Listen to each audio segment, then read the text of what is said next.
I talk like a devil. No, What, you are. this is You are. And this is the thing is the devil and the person in the air from the other people.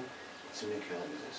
And more than 1 year I sleep in the floor. I come and I No sleep one on the say floor. anything. You just sleep And when I 3 come- times in the floor and look how you become. not I about- sleep 1 I- year.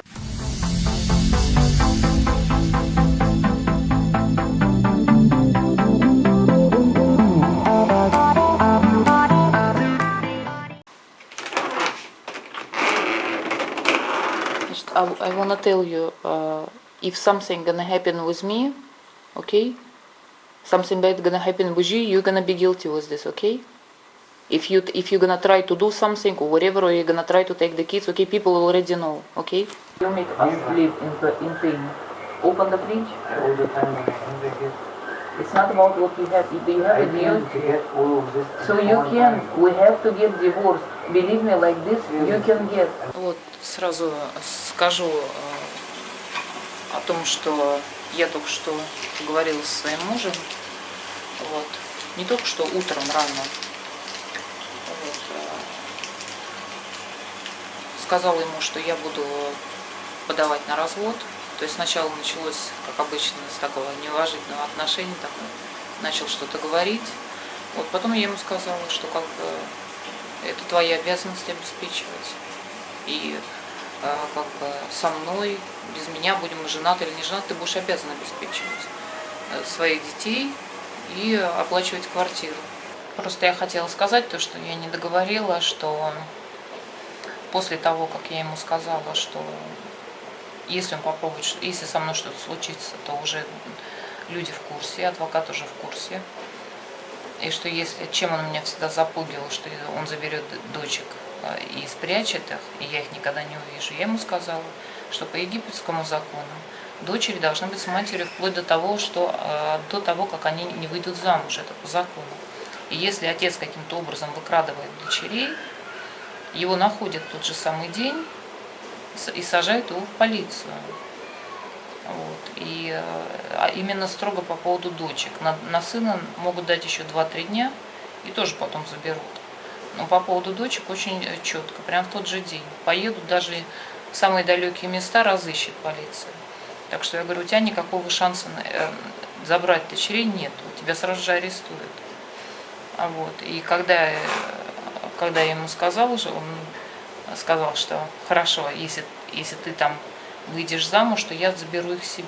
Я говорю, нет, по закону, по египетскому, если я выхожу замуж, дети переходят жить к моей маме.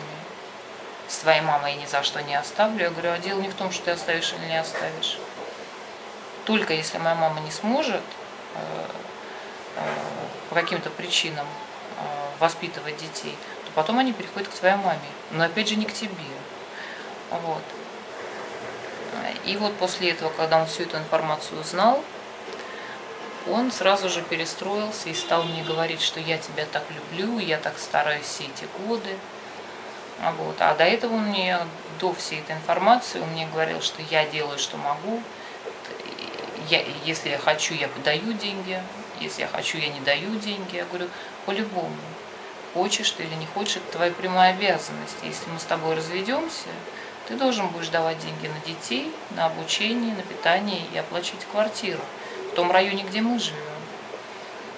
Вот. Чему он был очень удивлен, начал пререкаться, опять же, хамить. Но после того, как я ему сказала, что это все находится в процессе уже, то есть все дела уже находятся в процессе, и что я консультировалась с адвокатом, он сразу же попритих и начал вот говорить, я тебя так люблю, я все стараюсь, я так, понимаешь. Но я уже как бы в памяти все прокручиваю. Он долго тут разговаривал, часа 3. Вот. Ну и в результате он как бы сказал мне, что он вчера заработал 100 фунтов, из которых у него осталось 70. И в результате у нас пустой холодильник. Вот. И он купил хлеб, сыр, несколько пакетиков кофе. Я его попросила, и воды купил. И я могу показать абсолютно пустой холодильник. Вот, это о такой трогательной заботе. Вот. Так что это лишний раз подтверждает именно болтливость египтян. То есть одно дело слова, другое дело дела.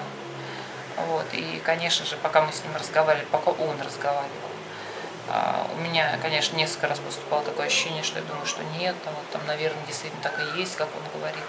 Но когда ты вспоминаешь все, что было, и ты смотришь на реальную ситуацию, которая есть, ты уже обратно как бы возвращаешься на рельсы, встаешь на рельсы и крепнешь. Вот. Так что я хотела сразу поделиться своими ощущениями от разговора с ним. Вот. Мне адвокат сказал, что ничего бояться не надо, можно ему обо всем сказать. Девочки, мальчики, что я хотела сказать вообще, как бы. Это касается больше девочек, конечно, девушек, женщин. Мы женщины слабые, вот, и поэтому, предположим, в исламе и в арабских странах все ответственные решения принимаются мужчинами. То есть, если девушка выходит замуж или женщина выходит замуж, у нее обязательно есть вали, ее представитель, который ее выдает замуж и решает различные вопросы, и именно потому, что женщина, она слабая. Вот. И, конечно, когда тебя начинают уговаривать, там, мужчины более расчетливые, мужчин более четкий ум, а женщины более эмоциональные. Поэтому во всех мусульманских странах, то есть принимают решения, вернее, именно мужчины. Вот. Именно из-за того, что женщины слабые, более эмоциональные. Вот. Мужчина, несмотря на то, что он будет говорить, как он любит, как и все остальное, мужчины, они более жесткие, и у них нет вот этой вот, как бы, такой вот эмоциональности в такой степени, насколько она развита у женщин. Вот. Но даже несмотря на все разговоры, то, что я сказала, что я в результате имею. В результате он мне оставил 10 фунтов. 10 фунтов это даже где-то 50 центов. Переводит на доллары. Знаете, вы можете разговаривать и рассуждать о чем угодно, о великой любви, но человек уходит и оставляет на целый день вот меня вот с таким вот набором продуктов, с таким количеством денег. То есть я думаю, что это говорит само за себя, тут не нужно, тут можно говорить 5 часов подряд о великой любви и о том, что будет, как я обычно поддавалась и как бы на эти все уговоры, разговоры, а потом, когда ты остаешься на целый день, это все продолжает повторяться и ничего не меняется, уже как бы наученная опытом долгой, больше чем 10-летней жизнью, ты уже, как говорится, надо отбросить именно какие-то душевные части, эмоциональную часть и именно действовать, набраться сил. Тяжело будет, но надо пробовать именно, надо держать себя в руках. Я вот занялась тем, что выбрасываю старые вещи, то есть разбираю у детей кучу всяких старых игрушек, какой-то мелочи, какой-то всего, какие-то старые бумажки. Я занялась выбрасываю это все, то есть какие-то старые книжки, тут у меня вот здесь собрались какие-то старые пакеты с какими-то старыми игрушками, бумагами, я там сейчас все выгребаю. А вот началось все у меня с того, что я сначала первые разобрала документы, которые я не могла разобрать уже больше 10 лет, вот, и, то есть это, мне так кажется, это такое происходит прояснение сознания, то есть сначала ты систематизируешь все документы, потом ты начинаешь убирать все дома, все лишнее, вот это все завалы, это голова, на самом деле, то есть в голове разруха, и, соответственно, везде разруха. Вот когда ты начинаешь себя потихоньку собирать, начинает систематизироваться вся жизнь. Вот. Всем спасибо большое за поддержку. Без вашей поддержки ничего не было. Колоссальная от вас энергетика, идет колоссальная поддержка. Хочу всех поблагодарить. Спасибо всем огромное. Так что сейчас буду складывать все в мусорный пакет. Складывать свои ненужные тараканы, которые у меня в голове. Буду складывать в пакет и выбрасывать. Вот, но я все убрала и как бы расчистила снизу всю кровать, все сложила системно, вот, все подмела, помыла, вытащила игрушки, старые игрушки выкинула, в ванной помыла все игрушки пластиковые, которые были, вот, ну, сейчас они будут подсыхать.